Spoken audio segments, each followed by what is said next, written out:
তড়িঘড়ি করল ভারত। চাঁদের মাটিতে পা রাখল ভারতের চন্দ্রযান-3। গত 14ই জুলাই শ্রীহরিকোটার সতীশ ধাওয়ান লঞ্চিং প্যাড থেকে সফল হয়েছিল চন্দ্রযান-3-এর উৎক্ষেপণ। সেই দিন থেকেই দিন গুনছে গোটা দেশ। আজ সকাল থেকেই সেই উদ্বেগ আর অপেক্ষা বেড়েছিল কয়েক গুণ। কোথাও হয়েছে হোমযজ্ঞ, কোথাও বিশেষ নামাজের আয়োজন, কোথাও গঙ্গারতি, কোথাও ভস্ম আরতির আয়োজন করেছিলেন সাধারণ মানুষ। সকলেই প্রার্থনা করেছেন সফলতার। অবশেষে বিজ্ঞানীদের অক্লান্ত পরিশ্রম এবং দেশবাসীর প্রার্থনা সফল হলো। বুধবার নির্ধারিত সময়ে চাঁদের দক্ষিণ মেরুতে পা রাখল চন্দ্রযান-3। অবতরণের শেষ 20 মিনিট নিয়ে ইসরোর আশঙ্কার অন্ত ছিল না, কিন্তু সমস্তটাই পরিকল্পনা মাফিক হওয়ায় চাঁদে সফট ল্যান্ডিং করল ল্যান্ডার বিক্রম। এই দিন সবচেয়ে গুরুত্বপূর্ণ ছিল শেষ 15 মিনিটের যাত্রা। প্রথমে চাঁদের উপর 30 কিলোমিটার উচ্চতায় নিয়ে যাওয়া হয় ল্যান্ডার বিক্রমকে। অবতরণের স্থল থেকে তার দূরত্ব ছিল 745.5 কিলোমিটার। 30 কিলোমিটার উচ্চতা থেকে চাঁদের দিকে নেমে আসার প্রক্রিয়ায় ল্যান্ডারের গতিবেগ ছিল প্রতি সেকেন্ডে 1.6 কিলোমিটার। ধীরে ধীরে গতি কমিয়ে হালকা পালকের মতো নামে চাঁদের মাটিতে। সফলভাবে অবতরণের পর সেখানে কি আছে আর কি নেই তার খোঁজ এবার নেবে ভারতের চন্দ্রযান। অন্যদিকে চন্দ্রপৃষ্ঠে অবতরণ করে আমেরিকা, রাশিয়া, চীনের পরে চতুর্থ দেশ হিসেবে মহাকাশে উজ্জ্বল নক্ষত্র হিসেবে জায়গা করে নিল ভারত। এদিন দক্ষিণ আফ্রিকা থেকে চন্দ্রযানের সরাসরি সম্প্রচারে ভার্চুয়ালি যোগ দিয়েছিলেন প্রধানমন্ত্রী নরেন্দ্র মোদী। এই বিষয়ে প্রধানমন্ত্রী নরেন্দ্র মোদী কি বললেন শুনে নেব। मेरे प्यारे परिवारजनों, जब हम अपनी आंखों के सामने ऐसा इतिहास बनते हुए देखते हैं तो जीवन धन्य हो जाता है। ऐसी ऐतिहासिक घटनाएं राष्ट्र जीवन की चिरंजीव चेतना बन जाती है। ये पल अविस्मरणीय है, ये क्षण अभूतपूर्व है, ये क्षण विकसित भारत के शंखनाद का है, ये क्षण नए भारत के जयघोष का है, ये क्षण मुश्किलों के महासागर को पार करने का है, ये क्षण जीत के चंद्र पथ पर चलने का है, ये क्षण 140 करोड़ धड़कनों के सामर्थ्य का है, ये क्षण भारत में नई ऊर्जा, नया विश्वास, नई चेतना का है, ये क्षण भारत के उदयमान भाग्य के आह्वान का है। अमृत काल की प्रथम प्रभा में सफलता की ये अमृत वर्षा हुई है।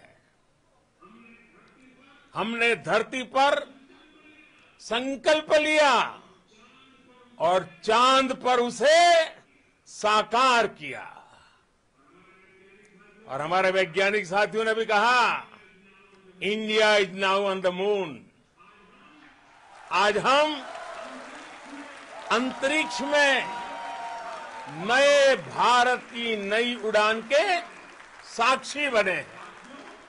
साथियों, मैं इस समय ब्रिक्स समिट में हिस्सा लेने के लिए दक्षिण अफ्रीका में हूं, लेकिन हर देशवासी की तरह मेरा मन चंद्रयान महाअभियान पर भी लगा हुआ था।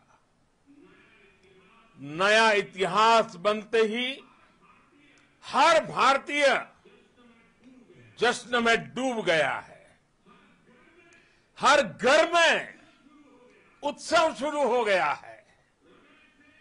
हृदय से मैं भी अपने देशवासियों के साथ, अपने परिवारजनों के साथ इस उमंग और उल्लास से जुड़ा हुआ हूं। मैं टीम चंद्रयान को, इसरो को और देश के सभी वैज्ञानिकों को जी जान से बहुत बहुत बधाई देता हूं, जिन्होंने इस पल के लिए वर्षों तक इतना परिश्रम किया है। उत्साह, उमंग, आनंद और भावुकता से भरे इस अद्भुत पल के लिए मैं 140 करोड़ देशवासियों को भी कोटि कोटि बधाइयां देता हूं। मेरे परिवारजनों, हमारे वैज्ञानिकों के परिश्रम और प्रतिभा से भारत चंद्रमा के उस दक्षिणी ध्रुव पर पहुंचा है, जहां आज तक दुनिया का कोई भी देश नहीं पहुंच सका। अब आज के बाद से चांद से जुड़े मिथक बदल जाएंगे, कथानक भी बदल जाएंगे और नई पीढ़ी के लिए कहावतें भी बदल जाएगी। भारत में तो हम सभी लोग धरती को मां कहते हैं और चांद को मामा बुलाते हैं। कभी कहा जाता था, चंदा मामा बहुत दूर के हैं। चंदा मामा बहुत दूर के हैं। अब एक दिन वो भी आएगा जब बच्चे कहा करेंगे, चंदा मामा बस एक टूर के हैं। Friends, on this joyous occasion, I would like to address all the people of the world, the people of every country and region. India's successful moon mission is not just India's alone. This is a year in which the world is witnessing India's G20 presidency. Our approach of one earth, one family, one future is resonating across the globe. This human-centric approach that we present and that we represent has been welcomed universally. Our moon mission is also based on the same human-centric approach. Therefore, this success belongs to all of humanity, and it will help moon missions by other countries in the future.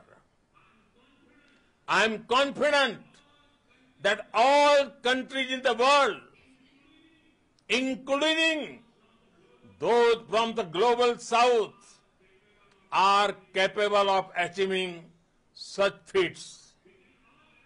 We can all aspire for the moon and beyond.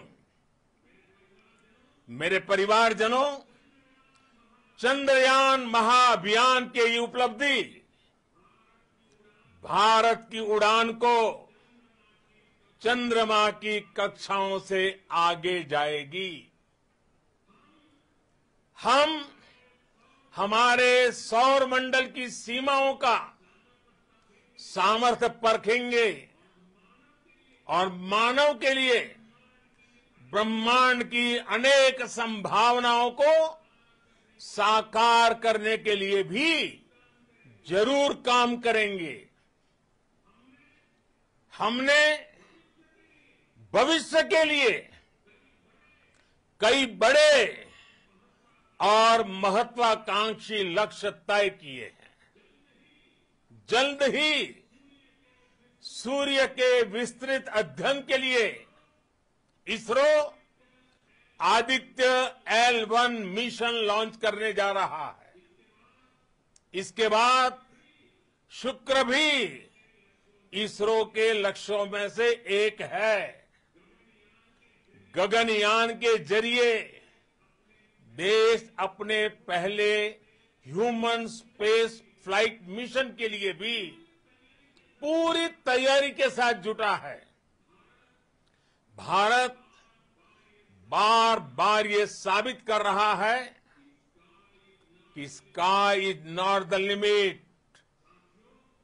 साथियों, science और technology देश के उज्जवल भविष्य का आधार है। इसलिए आज के इस दिन को देश हमेशा हमेशा के लिए याद रखेगा।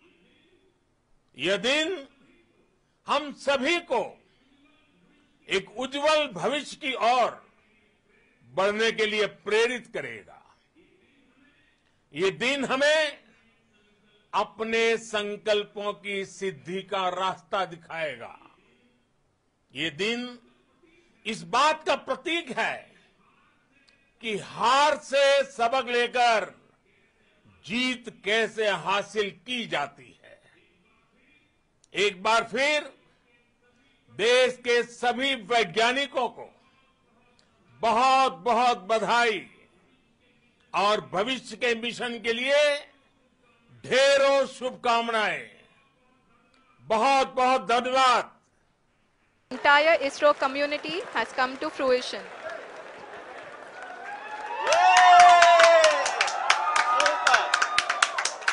Dr. P.K. Saha Hospital, the best multi-specialty